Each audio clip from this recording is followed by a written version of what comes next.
এক সময়ের কথা, মদিনগর নামের শহরে একটা জুতোর ফ্যাক্টরি ছিল। সেখানে ১০-১৫ জন কাজ করত। ওই ফ্যাক্টরির মালিক অনেক কঞ্জুস আর বেপরোয়া ছিল। ওই ফ্যাক্টরিতে ভোলা নামের লোক কাজ করত। ও অনেক সৎ আর পরিশ্রমী লোক ছিল। একদিনের কথা, ফ্যাক্টরিতে হঠাৎ লাইট চলে যায়। তখনই ফ্যাক্টরিতে কাজ করতে থাকা লোকেরা বলে, আরে এই হঠাৎ করে লাইট কি করে চলে গেল? তখনই অন্য লোক বলে, মনে হয় কোথাও শর্ট সার্কিট হয়ে গেছে, চলো গিয়ে দেখি একবার। আর সব লোকেরা সেদিকে যায় যেখানে শর্ট সার্কিট হয়েছিল। আর ওরা দেখে যে বিদ্যুতের সব তার পুড়ে গেছে।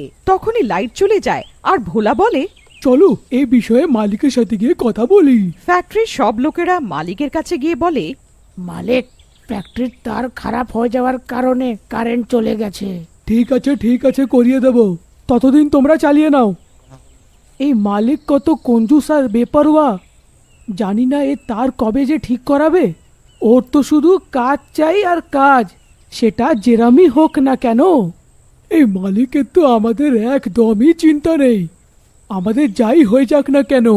হ্যাঁ, কথা তো একদম ঠিকই, কিন্তু এখন কি করতে পারবো? তখনই ভোলা বলে, কি আবার করা যাবে, যাই গিয়ে মিলে তার ঠিক করি। তারপর ফ্যাক্টরির সব লোকেরা পুড়ে থাকা তারগুলোকে ঠিক করতে যায়। আর ফ্যাক্টরির পুড়ে থাকা তারগুলোকে দেখে সবাই বলে, এই তারগুলোর অবস্থা তো অনেকই খারাপ, এটা ঠিক করা তো মুশকিল, আমাদের সামর্থ্যে নেই এটা ঠিক করা। তখনই ভোলা বলে, ঠিক তো করতেই হবে, আর কোনো উপায়ও নেই, না হলে মালিক কাজ থেকে বের করে দেবে। কিন্তু এই তারগুলোকে ঠিক করা অনেক বড় বিপদ, ঝুঁকি নেওয়া হবে। কে রিস্ক নেবে এগুলোকে ঠিক করার জন্য? আমি ঠিক করবো এই তারগুলো।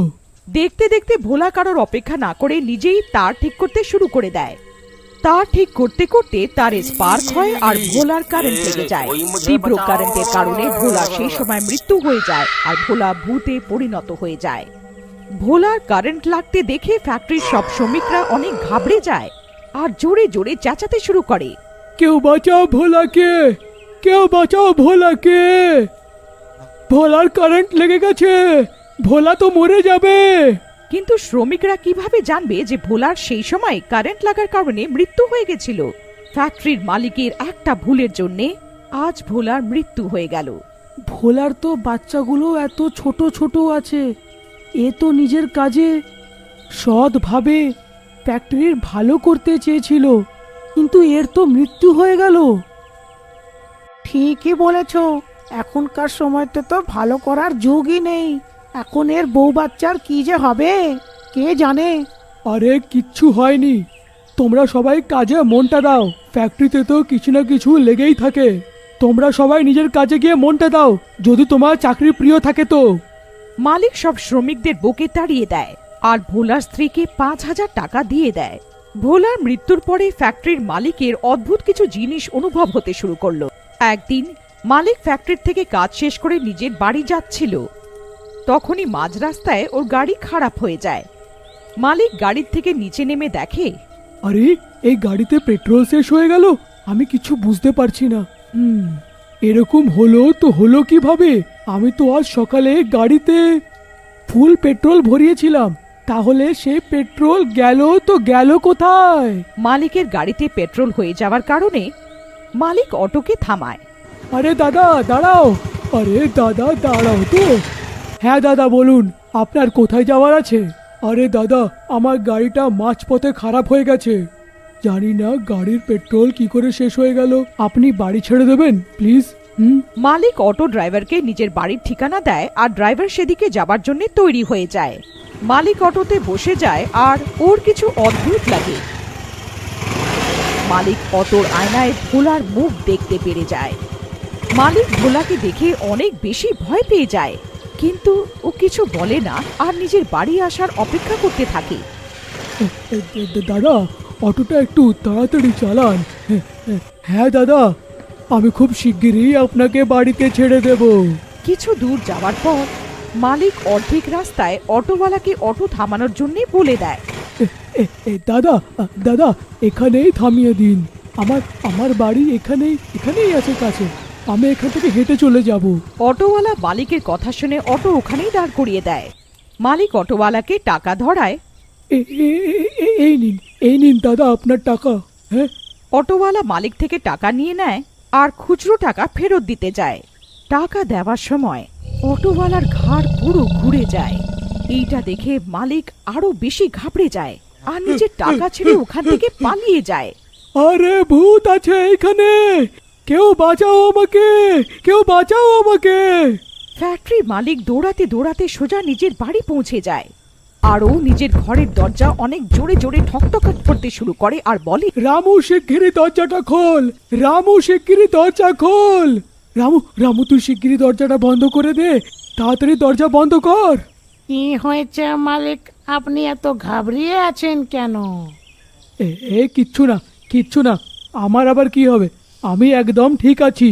তুমি তুমি একটা কাজ করো, শিগগিরই আমার জন্য খাবার বেড়ে দাও, আমার খুব ঘুম পেয়েছে, আমি একটু শুতে চাই। আর যেই রামু মালিকের জন্য খাবার আনতে যায় তখনই ভোলার ভূত রামুর শরীরের ভেতরে ঢুকে যায়। তখনই মালিক রামুকে ডাকে। আরে রামু, রামু কোথায় রয়ে গেলি, তাড়াতাড়ি খাবারটা বাড়। তখনই রামু ভয়ানক আওয়াজে বলে, এখনই আসছে মালিক। আর রামু মালিকের জন্য খাবার বাড়ে। রামু, রামু এ কি, তুমি শুধু রুটিই এনেছো, তরকারি কোথায়? আমি কি শুধু রুটিই খাবো নাকি? যাও তরকারি নিয়ে এসো। রামু রান্নাঘর থেকে সবজি আনতে যায় ও তরকারি এনে মালিককে খাবার জন্য দেয়। তখনই মালিক চেঁচিয়ে রেগে, এটা কিরকম মস্করা, তরকারির জায়গায় রক্ত। না মালিক, এটা তরকারি, মন দিয়ে দেখুন, আমি তরকারি এনেছি। মালিক তরকারির জায়গায় রক্ত দেখতে পায় আর ও খাবার না খেয়ে ঘরে চলে যায়। তারপর ওর ঘুম এসে যায়। কিছুক্ষণ পরে ঘরের লাইট চলে যায় আর ও রামুকে ডাক দেয়। রামু, রামু শিগগিরই আয়, আর দেখ ঘরের কারেন্ট চলে গেছে। মালিক রামুকে ডাক দেয় কিন্তু ভোলার ভূত রামুকে অঘোর ঘুমে ঘুম পাড়িয়ে দেয়। আর ও মালিকের ঘরে যায় আর বলে, কি হয়েছে মালিক? দেখতে পাচ্ছিস না নাকি ঘরের কারেন্ট চলে গেছে? যা গিয়ে দেখ। হ্যাঁ মালিক, এখনই দেখছি। ভূত মালিককে বলে যে মালিক লাইট জ্বলছে না। রামু, তোর দ্বারা একটা কাজও ঠিক করে হয় না, হাট যা, আমি ঠিক করছি লাইট। আর মালিক লাইট ঠিক করতে শুরু করে। তখনই মালিকের জোরদার কারেন্টের ঝটকা লাগে আর মালিক চেঁচিয়ে বলে, মরে গেলাম রে, আ, কেউ তো বাঁচাও। রামু, আ, আ, আ, আ, রামু আমাকে বাঁচা। তখনই ঘরের লাইট নিজের থেকে জ্বলে ওঠে আর মালিকের সামনে একটা ভূত আসে। মালিক ভূতকে দেখে ভয় পেয়ে যায় আর চেঁচায়, বাবা বাবা, ভূত ভূত ভূত। তখনই ভূত মালিককে ধরে বিদ্যুতের তারের কাছে নিয়ে যায়। তখনই মালিক বলে, আমাকে ছেড়ে দাও, আমাকে ছেড়ে দাও, আমাকে মেরো না, আমাকে মেরো না, আমাকে কারেন্ট লাগিও না, কারেন্ট লাগিও না। ছেড়ে দেব তোকে, তুই তো জান যে কারেন্টটা লাগে কিরকম করে। আর ভূত মালিককে কারেন্টের ঝটকা দিতে থাকে। আমি মরে যাব, আমি মরে যাব, আমাকে কারেন্ট লাগিও না, আমাকে কারেন্ট লাগিও না, ছেড়ে দাও আমাকে, ছেড়ে দাও আমাকে। মালিক বিদ্যুতের তারের জন্য ছটফট করতে লাগে কিন্তু ভূত ওর একটা কথা শোনে না। তখনই ভূত বলে, তোর একটা ভুল আর লোভের কারণে কত লোকেদের কষ্ট পেতে হয়েছে, আর তার ওপর ভোলার তো প্রাণও চলে গেল। আমাকে ক্ষমা করে দাও, আমাকে ক্ষমা করে দাও, আর কখনো এরকম ভুল হবে না, আর এরকম ভুল হবে না। কিন্তু ভূত মালিককে ছাড়ে না, ওকেও তড়পাতে থাকে আর মালিক চেঁচাতে থাকে। তখনই মালিকের চিৎকার শুনে রামু চলে আসে আর ও ভূতকে দেখে ওর সামনে মায়ের প্রতিমা নিয়ে আসে। মূর্তি দেখে ভূত ওখান থেকে চলে যায় আর মালিক রামুকে সব জানিয়ে দেয়।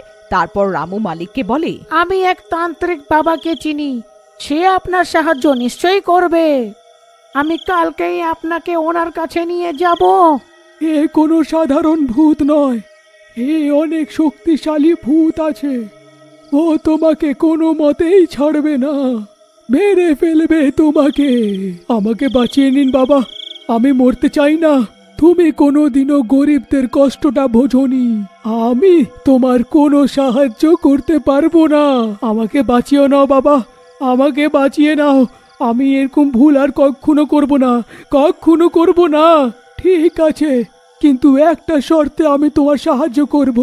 তুমি সব সময় শ্রমিকদের সাহায্য করবে। হ্যাঁ হ্যাঁ, সব সময় সাহায্য করব। আরও মালিককে সাহায্য করতে তৈরি হয়ে যায়। আরও নিজের শক্তি দিয়ে ভূতকে ডাকে আর তান্ত্রিক ভূতকে বলে, ছেড়ে দে একে। না, আমি একে মেরে ফেলবো। আমার বউ বাচ্চা ঘর ছাড়া হয়ে গেছে। ওদের কি দোষ ছিল? সব এর জন্যই হয়েছে। এর জন্যে আমার প্রাণ চলে গেল। হ্যাঁ, আমার প্রাণ চলে গেল। আহ! তখনই ভূত মালিকের গলা টিপে ধরে আর জোরে টিপে দেয়। আহ! আহ! আমাকে মেরো না, আমার দ্বারা ভুল হয়ে গেছে, ভুল হয়ে গেছে। আর কখনো এরকম ভুল হবে না। আহ! আহ! আহ! আহ! আহ! আহ! চলে যা। যাব না, একে মেরে তারপর যাব। আহ! আহ!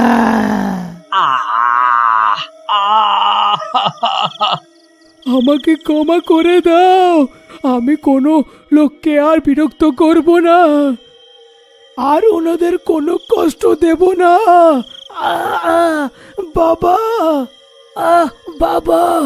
কিন্তু ভূত মালিকের একটাও কথা শোনে না আর ওর গলা টিপতে থাকে। তখনই তান্ত্রিক নিজের ঝোলার থেকে বিভূতি বার করে ভূতের উপরে মন্ত্র পড়ে ছিটিয়ে দেয় আর ভূত চেঁচাতে শুরু করে। আমাকে মেরো না, আমাকে মেরো না, আমার শরীর পুড়ে যাচ্ছে। মেরো না। আর এটা বলতে বলতে ভূত পুড়ে ভস্ম হয়ে যায় আর মালিকও ভালো